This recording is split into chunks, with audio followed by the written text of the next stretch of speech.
Jeff has his Court of Calling, so he's going to be able to search up for specific silver bullets. It looks like he has Orzhov Pontiff. Which is going to be real good. Yeah, that can be good. He's also got a Kasali Pride Mage. And 2 Pia and Kieran Nalar in the main deck, which is just such a good card against Affinity. Yeah, really, really good. The one thing about Jeff's deck, though, is he's got a little bit of mana acceleration in the form of some Birds of Paradise and Wall of Roots, but generally speaking, Jeff's deck is quite a bit slower.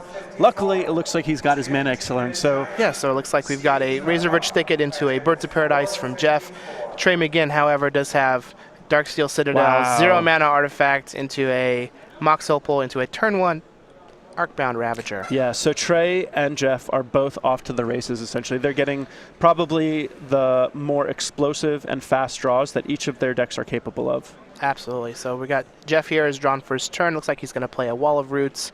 Hopefully he has another land, and then he can just play something else. Looks like he does have a Spellskite in his hand, which is going to be real good against that Arcbound Ravager. Now, this is really one of the best case scenarios for Jeff because he doesn't have that many mana accelerants in his deck, and now he's got 2. And he's got both of them on the play against another fast deck where tempo really, really matters. So this has got to be best case scenario for Jeff. Absolutely. One of the best ways that Trey can take this match is just to run away with the game very early. And it looked like he was poised to do so. However, Jeff is starting to catch up. It would have been interesting to see how this would have played out if Trey had been on the play, because then he would have been able to untap with all this while Jeff only had a Birds of Paradise, but that's not what happened. So Trey's gone ahead and drawn for his turn. He's landed that Blinkmoth Nexus, and let's see what he plays now. Another thing that's going to be interesting about this is Jeff has the Spellskite, which is going to be really good against the Arcbound Ravager. Absolutely. So it looks like we've got a Blinkmoth Nexus for Trey. He's cast an Etched Champion, which is going to have Metalcraft is turned on protection from all colors. Wow. However, Pia and Kieran makes 2 colorless flyers. Oh, man. Jeff is just a savage, savage wizard. Absolutely. Look how handsome those Thopter tokens are. They're just great. P and Kieran really crafted those with some precision. Plus, he has all these extra creatures in play that he can power up his cords. Yeah, I mean, Jeff is really putting on a display of how good his deck potentially can be. I mean, I think if he was tutoring every single turn for the perfect card, this is basically how we would have drawn it up. And Trey has a really, really good draw. I mean, he's got his Arcbound Ravager. He had a Mox Opal to speed things up. He's got his Etched Champion that is normally really difficult for other cards to deal with. But Jeff has multiple blockers that are artifacts, so he's going to be able to block the Etched Champion. And Trey is never going to be able to move counters around because of that Spellskite. So both players are having great draws, probably in the top 10% of each deck's capability, but Jeff's just lines up a lot better against Trey than Trey's lines up against Jeff's. Yeah, so it looks like Trey just went ahead and activated his Nexus, attacked, used his Welding Jar to save it when it was blocked by a Thopter. Just going to play a Signal Pest and pass. And that is a rough trade to make. I mean, Jeff played 1 card, got a creature and 2 tokens, and Trey just traded one of his whole cards for one of those tokens. Wow. So we've got looks like we have a Revelark on this side for Jeff, which is going to be very good at getting back creatures if Trey happens to handle some of them. But this Pia and Kieran is looking like it's going to put in some work with that Thopter. Trey just doesn't have a whole lot. Yeah, Jeff is really amassing an army, and this really highlights one of the reasons why it can be scary to play an aggro deck is because when you play a really aggressive strategy like Affinity, you're really looking to steal game 1, and then you're probably going to lose one of your sideboard games in game 2 and then win your sideboard game on game 3 when you're on the play again. And so by Jeff having such a good draw this game, he's really disrupting that sort of expectation that the aggro players normally have, and it really bodes poorly for Trey over the course of this whole match. So it looks like Trey just had a Darksteel Citadel for his turn, and he's attacking with just the Arcbound Ravager. Jeff has blocked with his Pia and Kieran Nalar, but I imagine Trey is going to be sacrificing some permanents to try and grow it. Now that Spellskite on Jeff's side is going to stop any modular shenanigans from Trey's Arcbound Ravager if Jeff decides to activate his ability, which I would be willing to bet that he's going to if that comes down to it. But let's take a look and see what Trey is going to do here. So it looks like Jeff was willing to just trade his Pia for 2 artifacts, essentially. I think he's just planning on dealing with it some other way. Yeah, he's absolutely willing to do that. He has that Revelark on the battlefield. If it ever happens to die, he can bring a Pia and Kieran back onto the battlefield, which is just going to be insane value because he'll get 2 more Thopter tokens. Absolutely. And I mean, basically, Jeff just wants to make sure that not too much damage gets through, and he's just going to build a board. As soon as he draws a Chord of Calling, he's going to be able to combo at his convenience. There's not a whole lot that Trey can do.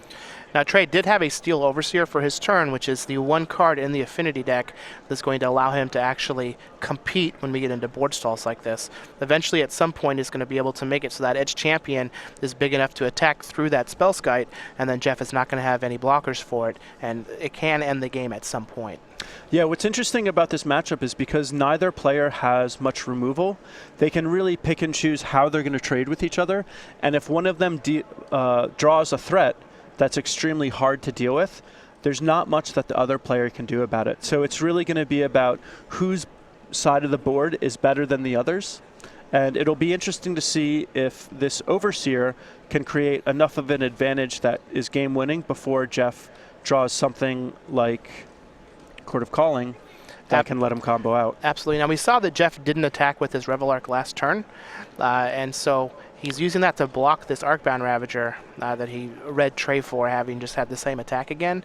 Now, we do see the Steel Overseer was activated. However, we didn't get an Inkmoth Nexus activation, which is a little strange, since I imagine he might want to get some counters on those lands too. But yeah, that he Revel could have Arc, activated both of his Nexus. that Revel Arc is going to bring back. And now Jeff actually has a way to kill the Overseer. Absolutely. That was sort of what he was angling for. Because he has very little removal, and Pia is one of his big ways to actually deal with things. Yep, so now with the Overseer gone, he just has this 6/6 Ravager to handle. Eventually it will die, and the counters can just go on that Spellskite. Now, Jeff does have Path to Exile, which isn't going to trigger the modular, but again, he has plenty of blockers. Yeah, and this is really good. I think Jeff sort of set the game up for this, because now there's a big Ravager, and he can, if the counters ever move off of it, then he can steal it from the Spellskite. And if the counters don't move, Jeff has plenty of chump blockers to kind of, spend as much time as he wants with it. So it looks like Trey is just going to attack with that Ravager. Jeff's going to block with his Wall of Roots. Just about had been cashed in anyways. We've got another Steel Overseer. Now, Jeff does have 2 tokens that he can use with that Pia and Kieran, which he cashes 1 in, but he does just keep drawing lands. So he does need to find something like a Chord of Calling so he can chain into some Eternal Witnesses and continue to build his board presence. Trey could just draw a couple more good cards and just whittle Jeff's board down with this 7/7 Ravager. Yeah, you can really see how just the pressure of attacking with this large Ravager is starting to force Jeff to cannibalize his board. It's been good that he's been able to deal with the Overseers because they could really run away from the game. And Trey on his side, he just has to run out those Overseers. He doesn't really get any kind of advantage by holding them back. Yeah, he just has to keep playing artifacts with that Ravager on the battlefield. Any resource that Jeff uses to handle an artifact is just going to continue to make that Ravager grow. Man, and for Jeff's great start, he is just drawing land after land after land. He is flooding out. Yeah, I mean, the good thing, though, is that as soon as he draws a Chord of Calling, though, he can be right back in it. Even if he starts to fall behind, he has some great ways to catch right back up. Absolutely. He can very easily just chord for an Eternal Witness, get it back, which will then let him chord for a Kiki Jiki so he can copy the Eternal Witness to get back the chord, and then at some point chord for a Resto Angel and win the game.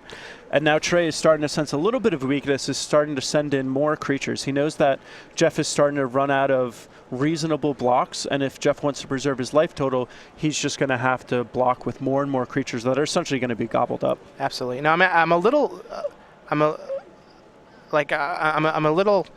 surprised that he doesn't attack with that Edge Champion. Because of the Battle Cry, it would be a 4/4 and not just be able to get brickwalled by the Spellskite. Yeah. So I think that might be 4 damage that Trey might have missed. Yeah, possibly. He may be holding it back as a blocker. I would be a little surprised about that, but that's, maybe he's valuing his life total. So it looks like we're going to have Jeff's going to put some blocks and then throw a Thopter at the Signal Pest. So we're going to have all 3, the Vault Scourge and the Arcbound Ravager are going to be blocked. We're going to use a removal spell with P and Kieran Nalar tossing that token at the Signal Pest, which should kill it. I imagine he's going to sacrifice it to one of the Ravagers. My guess would be the 1/1 to make it a 2/2. Might as well start growing that one so you can attack with it. Yeah, and Jeff still doesn't want to use his Spellskite. Really valuing setting something up later. Well, he hasn't been able to. These are just sacrificing. Oh, of course. No, Absolutely. no modulars have happened just yet.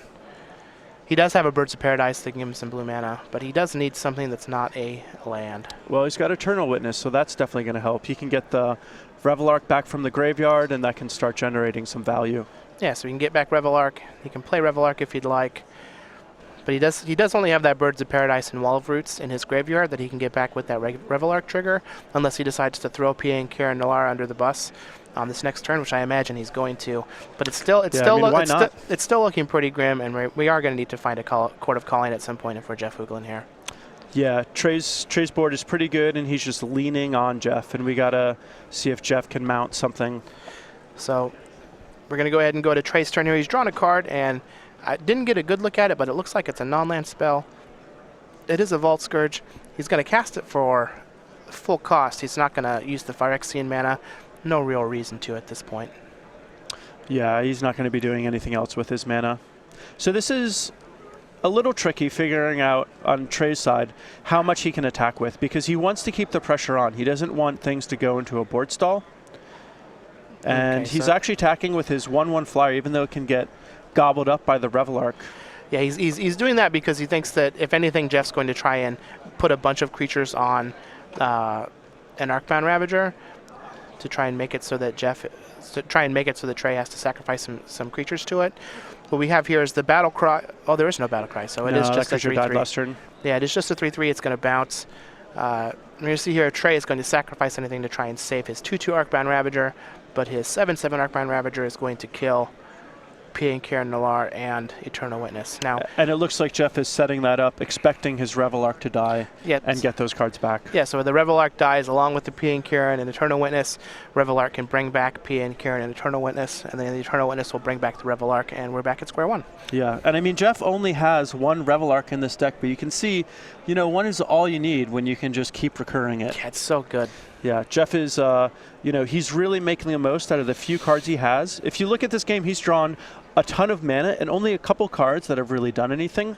But those cards have been so good, looping his Eternal Witness, Revelark, and P and Kieran Nalaar back so that he can just keep getting more and more value out of it. And despite Trey's good draw, he's having a hard time slogging through it despite Jeff kind of flooding out.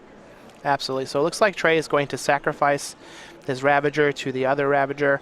It sounds like he's choosing to not do modular because Jeff does have that Spell Guide on the battlefield. Yeah. And this is going to keep the Revelark on the battlefield for one more turn, and that Vault Scourge is going to get in for a point of damage. So while I do like that play in the short term, I'm curious as to what Trey's going to do about the Revelark next turn, because it's ooh. So now we get a Hello. Kiki-Jiki that can copy the Revelark. Who needs Court of Calling when you just got the Kiki-Jiki? Yeah, so he's just going to be able to get in some damage here with the Revelark token, and when it dies, at the end of turn, we're going to get back Eternal Witness, PA and Kieran Nalaar. Jeff is just bought his ticket to Value Town. That Kiki-Jiki was just very good. Yeah, this is really a great display of how powerful Jeff's deck is. Yeah, I mean, he decides to get back a land with the Eternal Witness. No reason to get back one of the mana creatures in his graveyard, as they will come back when this Revelark dies. And so a lot of these affinity decks will play Galvanic Blast, and there are 3 in Trey's deck, and he really needs to draw one soon. I think he needs to draw 2. Yeah. Although that Spell Guide is just going to eat one. That's very true. Man, this board went from getting real sad for Jeff to very good. And there's a Path to Exile for the Arcbound Ravager. So this is sweet because a lot of the games we've seen today have been a little bit on the one-sided. This game has had a lot of back and forth. It really seemed like Jeff was winning in the beginning. Trey started to, battle back in because Jeff was flooding out, but then Jeff finally drew a couple relevant spells, stabilized, and is now pulling ahead. And this is one thing that we saw last weekend from Jeff when he was playing this Kiki Chord deck, is he is just very, very conservative. Yeah. He's only attacking with the token copies of this Revelark off of his Kiki-Jiki, not attacking with the regular Revelark, not trying to get in there with any of his Thopter tokens. He's just going to sit back, do for a turn, build up this giant board, and probably at some point start throwing Thopters with P and Kieran if he needs to. Yeah, I really like that decision on Jeff's side. I mean, a lot of the times, if you just clearly identify your opponent as the aggressor and you are essentially the control deck, and that That is the role that Jeff is playing here. It just makes sense to play conservatively because as each side of the board builds, Jeff is just going to be farther and farther ahead. So Jeff found a scavenging ooze, which there are a lot of creatures in Trey's graveyard from all of the Arcbound Ravager activations. But I think he's still just going to keep working this Revel Arc. Yeah, there's not very many creatures in Jeff's graveyard because he keeps getting them back. But the one thing that I do really like about that Scavenging Ooze is Jeff is only at 8 life. And despite having the Spellskite and access to some blue mana, that is the one way that he could somehow lose the game is just having his life total attacked in some, strange way. And so getting that Scavenging Ooze really locks up the game where Jeff has the bigger board, he just has way more resources, and now his life total is extra secure. Yeah, so it looks like he's going to be throwing some Thopters here. Well, time to end the game. Looks like he did one and then decided not to. I think he kind of miscounted. Had he attacked with one more Thopter, then he would have lethal here with no blocks from Trey. Well, truly an embarrassment of riches. I mean, yeah, I guess. he can do whatever he wants. You can draw one more card. Yeah. Let's see what happens. Oh, there's the Galvanic Blast. Wow. So he's going to path the good timing on that Ravager in response to a Galvanic Blast on the Spellskite. And I think that as far as game one is concerned, it's just about everything's written on the wall for Trey. Yeah, and he's scooping up his cards, and that's game. Man, Jeff really shown his muscle. Yeah, he definitely did. I really like how that game kind of turned up. Like, Jeff was just kind of spinning his wheels, treading water for a bit on the power of Revel Arc, and then drew Kiki Jiki and busted it open. I think Jeff should be the one who has no sleeves. Probably. I mean, that was a lot of brawn in that match. Just flexing it. Yeah, really. So let's go ahead and take a look at their sideboards here so we can see what kind of action we got. Jeff does have an Engineered Explosives, 3 Lightning Helix, 2 Stony Silence, a Slaughter Games, a Burnt and Forge Tender, 1 more Spellskite, 2 Fulminator Mage, an Eidolon of Rhetoric, 1 Reclamation Sage, 1 Magus of the Moon, 1 Linvala Keeper of Silence. What do you think you go with here? Well, if it was a Magus of the Moo, I would definitely bring it in. But other than that, I think the Engineered...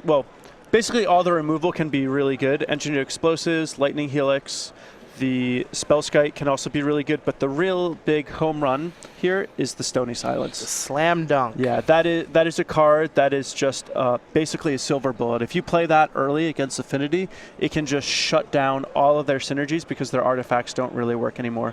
Reclamation Sage is also particularly notable because he can actually Chord of Calling for that one, which is really good. I think there may also be some corner case scenarios where he may want to bring in Fulminator Mages. I'm not exactly sure how much space he has in his main deck for cards to take out, but Fulminator Mage on the relevant Blink Moth and Ink Moth Nexuses can be really, really good. Yeah, I have to imagine cards like Voice of Resurgence aren't going to be very good. For sure. The majority of the rest of the deck looks fine. As far as Trey goes with his Affinity sideboard, we've got 2 Ghost Quarter, 1 Thoughtcast, 1 Spellskite, 2 Hangerback Walker, 2 Ancient Grudge, 1 Whip Flare, 1 Dismember, 1 Relic of Progenitus, 2 Wear Tear, and 2 Thoughtseize. So what do you think Trey's going to do? So from Trey's side, it should be pretty interesting. It doesn't seem like he's that well equipped to disrupt Jeff. I think he's going to mainly want to stick to his primary game plan of just being really, really aggressive. He could bring in a Thoughtcast for a little extra card advantage or Hangerback Walker so that he can fight through a little more disruption.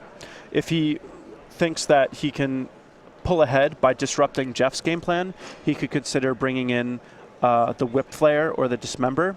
The Relic may also be really good. We saw that Revel Arc and Eternal Witness do a lot of work. But having 1 Relic in your deck, it's probably unlikely that you draw your one of. It is an artifact, which is pretty valuable, but I'm not exactly sure really if he wants to interact. I think he may just want to beat down. Yeah, I really like that Whip Flare. I think having the Whip Flare in the last game would have been very, very good for Trey. Yeah, I agree. But we'll see, how he wants to take it. He may be more aggressive when he's on the play and be a little more interactive when he's on the draw. We'll have to see. Absolutely. So as we can see here, most of these modern sideboards are pretty teched out. And if you want to get the latest tech, you can check out our StarCityGames.com newsletter. Oh, yeah, real good. It's produced every week. It is your source for Magic the Gathering news. You can get the latest on the SCG Tour. You can watch the SCG Tour Match of the Week, receive exclusive deck lists and advice, catch up on all the event results. Also, you can read an exclusive cardboard crack comic, which the last one was actually real good. Yeah. I read that to you in the hotel room. That was great. And you can sign up for free at go.starcitygames.com/newsletter. Yeah, a really great way to get ahead, especially with new cards coming out. You kind of want to figure out what everyone's thinking so that you can get a jump on the metagame. And reading the articles is a great way to do that. Absolutely. So we've got game 2 here. Trey McGinn on Affinity against Jeff Hoogland on Kiki Cord. Jeff is up a game, but Trey is starting with what looks like an explosive turn. We've got an Inkmoth Nexus, Welding Jar, Mox Opal into a Springleaf Drum. All that for an 0-1. Yeah, and a Signal Pest. So does look like he has an Arcbound Ravager in his hand, which is going to be the big payoff for next turn. But this is really all going to hinge on if Jeff has a 1-mana creature to try and keep up here. And he always does. Jeff does. Wow. Now, I watched him like all last weekend, and he always had a Birds of Paradise. And I know that he plays with like 8th edition foil Birds of Paradise. Mm-hmm. I mean, I don't want to say anything, but those foil Birds of Paradise like to be in play on turn 1 a lot. Yeah, I think Jeff is a very powerful wizard. I think that's what it comes down to. Part of being a good Magic player is just knowing how to draw the cards off the top. That's very true. That's very true.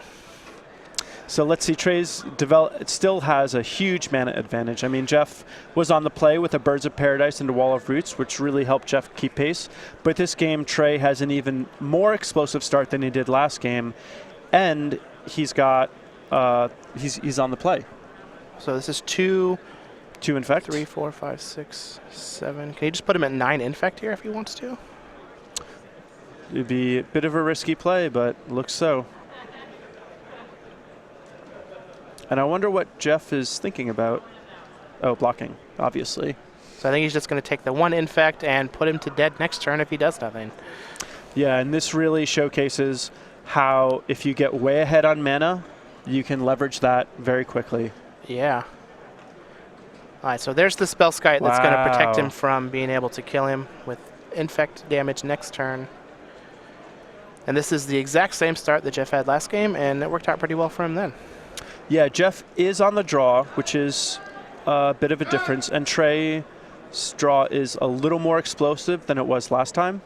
So it'll be interesting to see, you know, what Trey can do, because last game it was fairly close for a while. We were thinking that Jeff was in bad shape, and right now Jeff can make it so that Inkmoth Nexus doesn't get pumped, but he doesn't really have much in the way of blocks. I mean, he just has 2 0-power creatures playing defense, so Trey can sort of just attack into them with impunity. Yeah, in addition to that, he's getting Battle Cry from the Signal Pest, which is powering up the Inkmoth Nexus. He gets in a little chip damage here with that Arcbound Ravager, since Jeff doesn't want to risk losing it by blocking and having Trey sacrifice a bunch of his artifacts. But we do see here Jeff has a Ghost Quarter for his turn and enough mana to play Pia and Kira Nalara on turn 3, just like he did in game 1. Yeah. This is just, it's looking real good for him. Yeah, I would just like to say once again that Jeff Hoogland is just a very powerful wizard. Knows how to draw cards off the top of his deck. Quite the strong magician. Let's see what Trey can find here. It looks like a Galvanic Blast. That's a very good card. It is a good card, but the fact that Pia... The damage might already be done with Yeah, Pia the fact and that Pia is 3 bodies is really, really rough. And Trey wants to keep swinging with that Inkmoth Nexus, because currently it looks like one of his better avenues to victory. But the fact that there's 2 of those 1/1 tokens mean that 1 Galvanic Blast is just not going to be enough. Yeah, and Trey doesn't have enough mana to where he can Galvanic Blast, activate the Inkmoth Nexus, and pump it with a Blinkmoth Nexus if he needs to. Yeah, pretty rough, but he still has a lot of options to him. There's a fair amount of play. There's the Welding Jar on the board, which can be used, and, you know, we'll have to see how he wants to take it. He may be able to figure out a good way to get through this.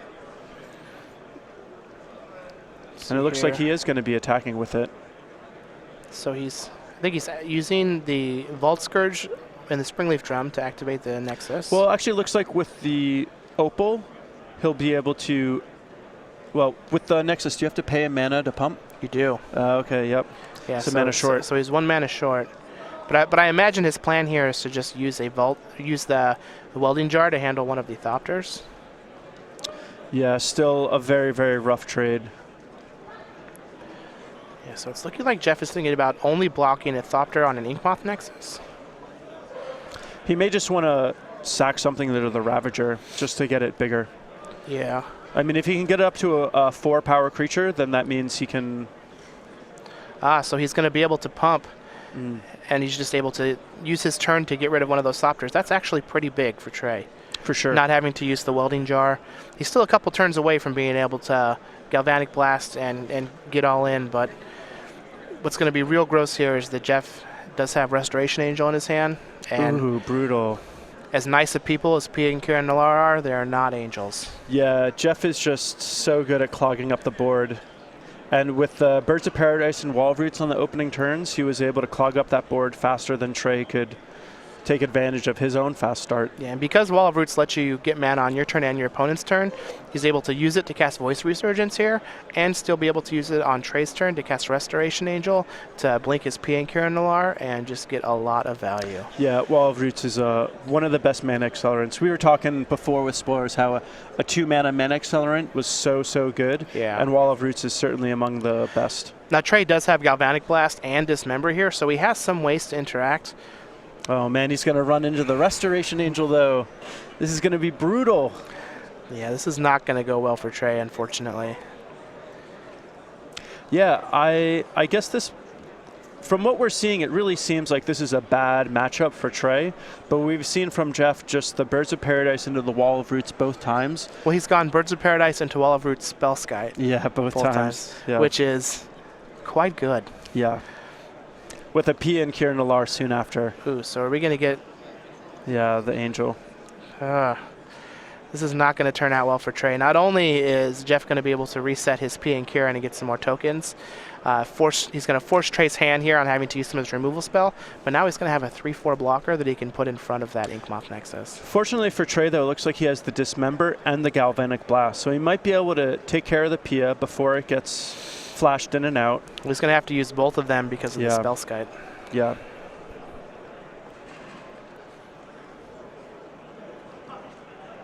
Yeah, pretty rough for Trey, but it would be worse if he didn't have both those removal spells. Yeah. And he can pay life here, and it's really, you know, his life total just isn't that relevant. It's all about Jeff's life total. That is true. But now this Restoration Angel is certainly going to gobble something up. Yeah, but he is free to make this Inkmoth Nexus very big, if he would like. And a big Inkmoth Nexus can be something that he just rides to victory. I mean, Jeff wouldn't have that many ways to deal with it. He's got Path to Exile, Kasali Pride Mage. Yeah. But it looks like that's what he's going to do. I think that's probably his best bet. The Infect damage is really powerful. The big flyer is really powerful. Yeah, so it looks like he's going to regenerate the Inkmoth Nexus. He's going to sacrifice the Vault Scourge and a Springleaf Drum to make his Ravager a 3/3. Jeff's Voice Resurgence is going to die and get an Elemental token, which will be a 4/4. But he does still have a lot of mana available to him, and if he just untaps here into Kiki-Jiki, he just wins, right? So it does not look like he has Kiki-Jiki in his hand, but he could have just won the game there. Like, how crazy is that? That you have all of this play, but because of Firelit Thicket, he could have just won the game. Yeah. Well, that's certainly one of the good things about Jeff's deck. Also, just whatever creature is good in the matchup, he can recur. Yeah. So we've got an Eternal Witness here is going to rebuy a Vault or a Spellskite. He's going to cast the Spellskite, and he's not going to attack with his Restoration Angel or the Elemental token, who is quite large at this point. He is just going to play it a little bit safe, like you said. He is the control deck in this matchup. At some point, he has to turn the corner, but for now, he's sitting pretty. Yeah, I mean, if both sides just build up boards, Jeff basically comes out ahead. One other thing that I'd like to highlight about this, we saw the Spellskite die and then almost immediately get recurred. One nice thing about Jeff's deck is just how economical it is with its card slots. He gets to have more silver, or few slots devoted to silver bullets, but gets to use them more often than basically any other deck that I've seen. And because he's got Court of Calling that can get the silver bullet or get the Eternal Witness to recur it, it seems like in these matches, he just gets to keep using cards that are great in the matchup over and over again. Now, Trey did pick up a Wear and Tear to handle that Spellskite, but it looks like Jeff did draw his Kiki-Jiki. He's going to cast it. He does have a Spellskite to protect him. He's going to be able to make 100 billion Restoration Angels and win the game. And that is game, folks. Man, Jeff Hoogland. And you can really see how his brew is a real deck. You know, some people say, oh, it's just a brew, you know, people don't know how to play against it or whatever, but Jeff put on a masterclass with that deck. Really, really impressive stuff. All of his cards were really good. He was up against an extremely fast deck and was able to just clog up the board and then at his leisure, essentially, combo off.